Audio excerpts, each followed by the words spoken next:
Paano tayo nagiging katulad ni Jesus sa pagiging mapagbigay?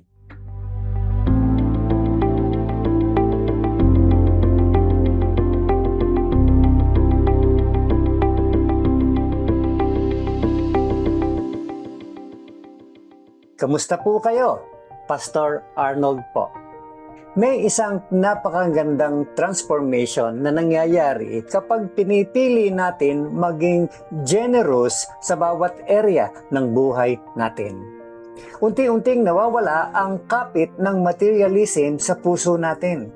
Hindi na tayo masyadong attached sa mga bagay na meron tayo.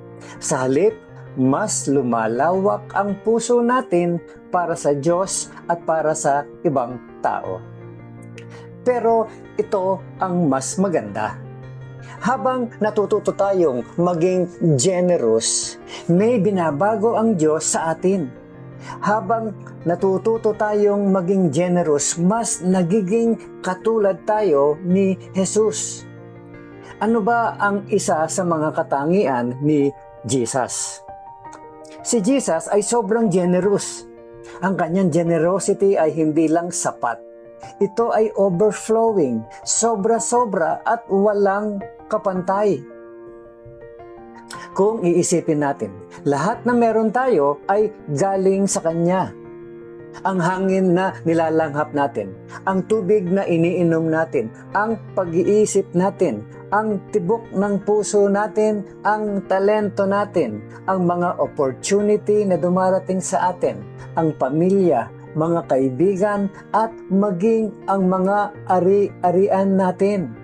Lahat ng ito ay regalo ng Diyos. Sa totoo lang, kung hindi dahil sa kabutihan at generosity ng Diyos, wala tayong anumang maipagmamalaki. Si Jesus ang pinakamagandang halimbawa ng tunay na generosity. Ang sabi po sa Bible, you are familiar with the generosity of our Master Jesus Christ. Rich as He was, He gave it all away for us. In one stroke, He became poor and we became rich. Mula po yan sa 2 Corinthians chapter 8 verse 9 ng The Message Paraphrase. Isipin natin sandali. Si Jesus ay Diyos. Nasa Kanya ang lahat ng kaluwalhatian ng langit. Pero iniwan Niya ang lahat ng iyon at bumaba sa mundong ito. Ipinanganak Siya sa isang mahirap na pamilya. Hindi sa palasyo, kundi sa isang sabsaban. Bakit Niya ginawa yon? Hindi para sa Kanyang sarili. Ginawa Niya yon para sa atin. Yun ang pinakadakilang halimbawa ng generosity.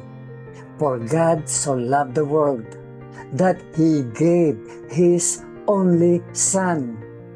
John 3:16 ng English Standard Version. Kaya bakit gusto ng Diyos na maging generous tayo? Dahil gusto ng Diyos na maging katulad Niya tayo. At kung gusto natin maging katulad ng Diyos, kailangan din natin matutong maging generous. Ang sabi din po sa Bible, therefore, be imitators of God as beloved children, and walk in love as Christ loves us and gave Himself up for us, a fragrant offering and a sacrifice to God. Ephesians chapter 5 verses 1 and 2 muli sa English Standard Version. Hindi tayo nilagay ng Diyos sa mundong ito para mabuhay lang para sa ating sarili. Inilagay Niya tayo rito para matutong magmahal, maging selfless, at isipin din ang kapakanan ng iba. Nilikha Niya tayo upang maipakita ang Kanyang karakter sa paraan ng ating pamumuhay.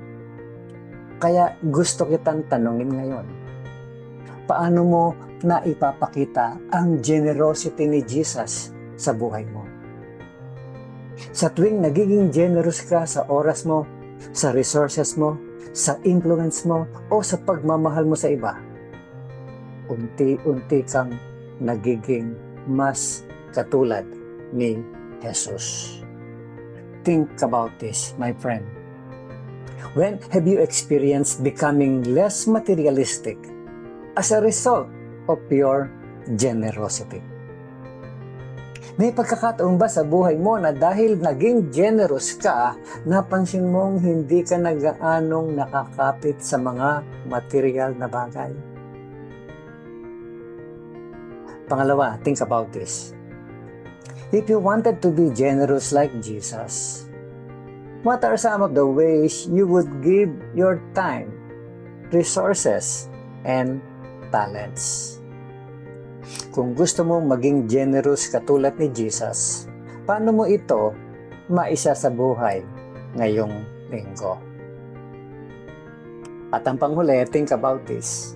Pray and ask God to make you a blessing this week as He shows you opportunity to be generous with others. Ngayong linggong ito, manalangin tayo na gawin tayong pagpapala ng Diyos sa iba. At hilingin natin na buksan niya ang ating mga mata sa mga pagkakataon maipakita ang pagiging mapagbigay sa kapwa. Muli po, ito si Pastor Arnold Adriano. At ang encouragement na ito ay hatid sa inyo ng Malabon Community Church. Have a great day, my friend. At sa araw na ito, piliin natin magtiwala sa Diyos na may hawak ng lahat.